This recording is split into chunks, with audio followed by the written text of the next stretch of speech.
नमस्कार, बाखबर में आपका स्वागत है। मैं हूं राघवेंद्र सिंह। बाखबर में आज हम बात कर रहे हैं कोरोना की दवा और उस पर देश भर में छिड़ा सोशल मीडिया पर एक तरह का युद्ध।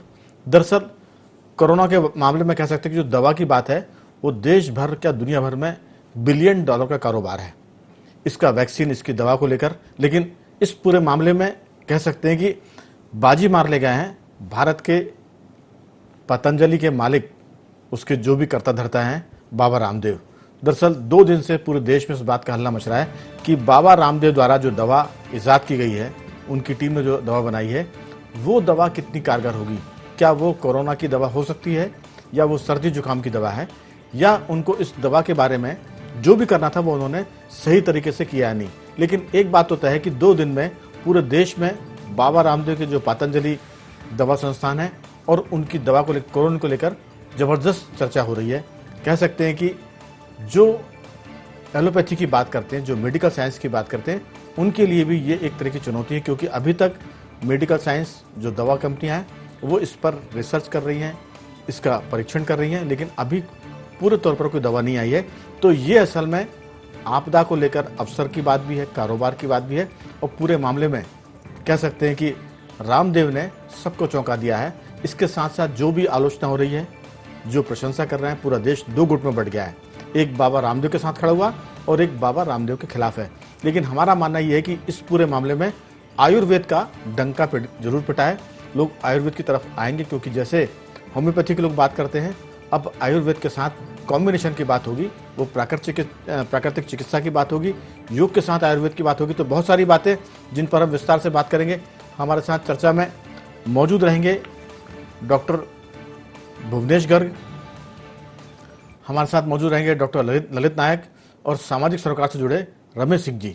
सबसे पहले मैं शुरुआत विशेषज्ञों के अलावा आम आदमी से करना चाहूंगा, रमेश सिंह जी से करना चाहूंगा, ताकि जो आम लोग सोच रहे हैं, देश का आम इंसान क्या सोच रहा है, वो हमारे विशेषज्ञ डॉक्टर सुने, और फिर जो उनकी राय हो वो हमारे दर्शक सुने। रमेश सिंह जी, आपकी इसमें क्या राय है?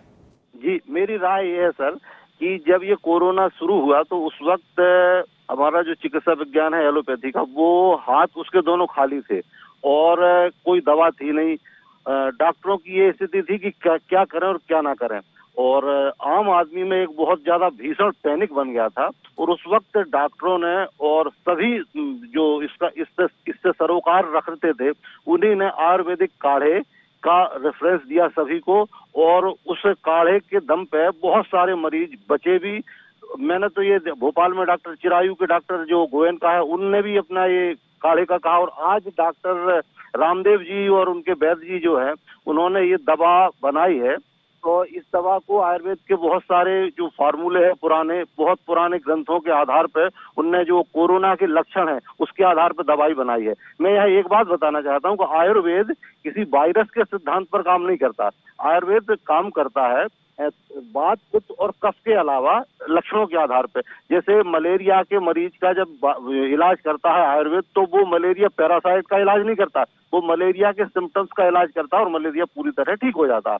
इसी तरह से कोरोना के वायरस का क्या थ्योरी है, इससे आयुर्वेद को कोई लेना देना नहीं है। बाबा रामदेव की दवा कोरोना से जो उत्पन्न जितने भी लक्षण हैं उन पर क्रिया कर रही है, और उनने अभी तक जो मरीजों पर परीक्षण किया है वो 100% सफल रहा है। और वैसे भी राघवेंद्र जी 80% मरीज ऐसे हैं जिन्हें कोई विशेष इलाज की जरूरत नहीं है, और अगर वो रामदेव बाबा के कोरोना से ठीक हो जाते हैं 1000-2000 से, तो ये घाटे का सौदा बिल्कुल नहीं है। दूसरी बात मैं ये कहना चाहूंगा कि बाबा रामदेव के घमासान से भारत में खासतौर से ये जो वैक्यूम बना है कोरोना के टाइम पे, इससे एक क्रांति का आभास हो रहा है मुझे आयुर्वेद का। आयुर्वेद की तरफ लोगों को जाने से ये एलोपैथिक जो दवाओं का कारोबार है, इसके जो करता धरता है, वो लोगों की को मनोवैज्ञानिक रूप से आयुर्वेद की तरफ जाने से रोकते थे। आज इस वैक्यूम में वो एक रास्ता खुला है, और मुझे उम्मीद है कि रामदेव बाबा की ये दवा आम आदमी के बड़े काम आएगी। आपके पास ये उम्मीद कितनी सफल होती, कितनी नहीं होती, लेकिन हम जानते हैं कि हकीम लुकमान से लेकर धनवंतरी तक, वैद्य सुशांत तक, और जो मेडिकल साइंस है, जो एलोपैथी, उस पर भी हम लौटेंगे। लेकिन हमारे साथ और डॉक्टर भुवनेश गर्ग, डॉक्टर ललित नायक और पूर्व बैंक अधिकारी इंदौर से जुड़ गए AK कपूर जी। मैं डॉक्टरों के पास बाद में आऊंगा। भुवनेश जी, आपका बहुत बहुत स्वागत है। ललित जी, आपका भी बहुत बहुत स्वागत है। लेकिन मैं उसके पहले पूछ लेता हूं कपूर साहब से बहुत संक्षेप में। कपूर साहब, आम आदमी के नाते आप ये जो पतंजलि ने दवा का ऐलान किया है कि वो कोरोना वायरस के मामले में बहुत सफल है, आपकी इसमें क्या राय है? फिर हम विशेषज्ञों के पास आएंगे। कपूर साहब। हाँ, नमस्कार राघवेंद्र सिंह जी। जी, धन्यवाद, आपने मुझे मौका दिया बोलने के लिए इस पर। मेरा अपना व्यक्तिगत मत है, वैसे मैं कोई मतलब हम इस सब्जेक्ट आम आदमी के नाते ही पूछते हैं, क्योंकि देश भर में 2 दिन से बड़ा धमाल मचा हुआ है। तो एक आम आदमी क्या सोचता है, एक पढ़ा लिखा तबका क्या सोचता है, इस नाते आपकी राय जानना चाह रहे थे।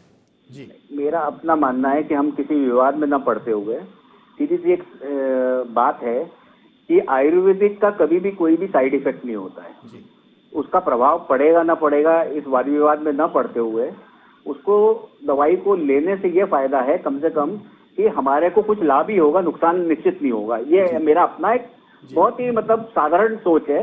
इसमें कोई मैं वैज्ञानिक किसी भी चीज का गेन प्रक्रिया जोड़ने की कोशिश नहीं कर रहा हूँ। दूसरी बात ये है कि बहुत ही सस्ती दवाई है, जैसा कि कुछ सरकार भी खुद मानती है कि भाई एसिम्टोमेटिक लोग को तो वैसे भी कोई बहुत ज्यादा इलाज की ज्यादा जरूरत नहीं है।